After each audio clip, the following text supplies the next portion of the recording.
Hi అండి. ఈరోజు మనం తెలుగు ముచ్చట్లలో ఒక మంచి నీతి కథను తెలుసుకుందాం రండి. ప్రలోభాలు, ప్రయోజనాలు.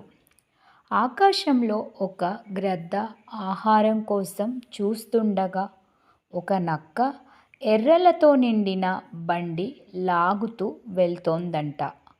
పైనుండి దీన్ని చూసిన గ్రద్ద రయ్యుమని ఆ నక్క ముందు వాలి ఆ ఎర్రలు కావాలా అని నక్కను అడిగిందంట.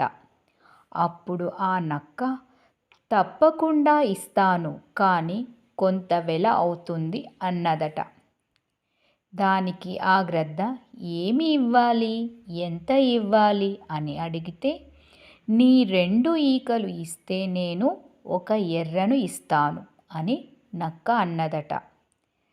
గ్రద్ద తన 2 ఈకలు పీకి ఇచ్చిందట. నక్క వాటిని తీసుకొని ఒక ఎర్రను తీసి ఇచ్చిందంట. దాన్ని తింటూ ఆహా, ఎంత రుచిగా ఉంది, మళ్ళీ ఇంకొకటి తిందాం అని మళ్ళీ నక్క దగ్గరకు వచ్చిందట. అలా రుచి మరిగి మళ్ళీ మళ్ళీ తన ఈకలన్నింటినీ ఎర్రలను కొంటూ వచ్చిందట ఆ గ్రద్ద.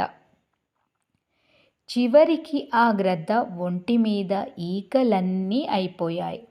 అప్పుడు ఒక్కసారి నక్క పెద్దగా నవ్విందట.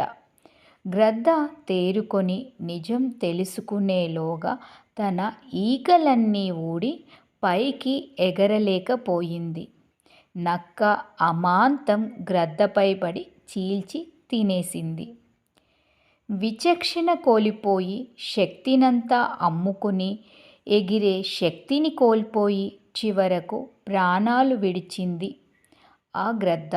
సరిగ్గా మన జీవితంలో కూడా మనల్ని ఆకర్షించి ప్రలోభపెట్టి మనకు తాత్కాలిక ఆనందాన్ని, ఆహ్లాదాన్ని ఇచ్చే విషయాలే మన పాలిట విషప్రాయాలై మన జీవితాలను విషాదంలో ముంచేస్తాయి. ఆకర్షణల, ప్రలోభాల కారణంగా మన దృష్టి మరల్చబడుతుంది.